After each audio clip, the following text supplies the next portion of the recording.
தேனி மாவட்டம் கம்பம் பகுதியில் முல்லை பெரியாற்றில் வெள்ளப்பெருக்கு ஏற்பட்டுள்ளது. கூடுதல் தகவல்களை வழங்குவதற்காக செய்தியாளர் சுரேஷ்குமார் இணைந்திருக்கிறார். அவரிடம் கேட்கலாம். சுரேஷ்குமார், எவ்வளவு கன அடி தண்ணீர் திறந்துவிடப்பட்டிருக்கிறது? கரையோர பகுதி மக்களுக்கு என்னென்ன எச்சரிக்கைகள் விடுக்கப்பட்டிருக்கின்றன? தேனி மாவட்ட கம்பம் பகுதியில் முல்லைப்பெரியாறு தற்போது வெள்ளப்பெருக்கு ஏற்பட்டுள்ளது. முல்லைப்பெரியாறு அணையிலிருந்து இன்னைக்கு 1780 கண்ணீர் தண்ணீர் திறந்து விட்டுருக்காங்க. இது போக சுருளி அருவியிலிருந்து தண்ணீர் நிறைய வர்றதுனால முல்லைப்பெரியாற்றுல வெள்ளப்பெருக்கு அதிகம் வந்திருக்கு.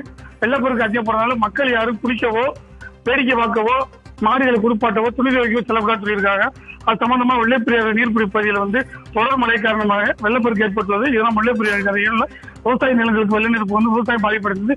விவசாயம் தென்னை, வாழை, நெல் இந்த மாதிரி விவசாய நிலங்களுக்கு தண்ணீர் போனதுனால விவசாயம் பாதிக்கப்பட்டிருக்கு. அது சம்பந்தமா தான் இப்ப நம்ம கழுகுப்பாறை வெள்ளப்பாத்திருக்காங்க. அந்த காட்சிகளை பார்த்துக்கிட்டு இருக்கோம். நம்ம முல்லை பெரியாருடைய நீர்பிடிப்பு பகுதிகளில் தற்போதும் மழை தொடர்கிறதா?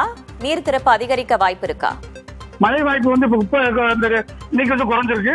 ஆனா அது மழை பின்னாடி வர்றதுக்கு வாய்ப்பு இருக்கு. நீர்பிடிப்பு தண்ணீர் லைட்டா மழை பெஞ்சிட்டு தான் இருக்கு, இன்னமே இருக்கு. ஆனா மழை வெள்ளம் வர்றதுக்கு வாய்ப்பு இருக்கு. அதனால எல்லா எச்சரிக்கை நடவடிக்கை மாவட்ட நிர்வாகமும் ஊராட்சி நிர்வாகமும் அதுக்கான எல்லா நடவடிக்கை எடுத்துக்கிட்டு இருக்காங்க. விளைநிலங்கள்ல தண்ணீர் தேங்கி இருக்கிறதே, விவசாயிகள் ஏதேனும் சொல்லி இருக்கிறார்களா? அரசுக்கு ஏதேனும் கோரிக்கை விடுத்திருக்கிறார்களா?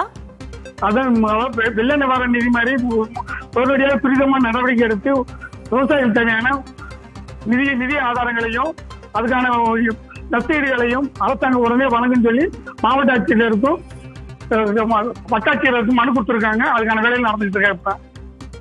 தகவல்களுக்கு நன்றி சுரேஷ்குமார்.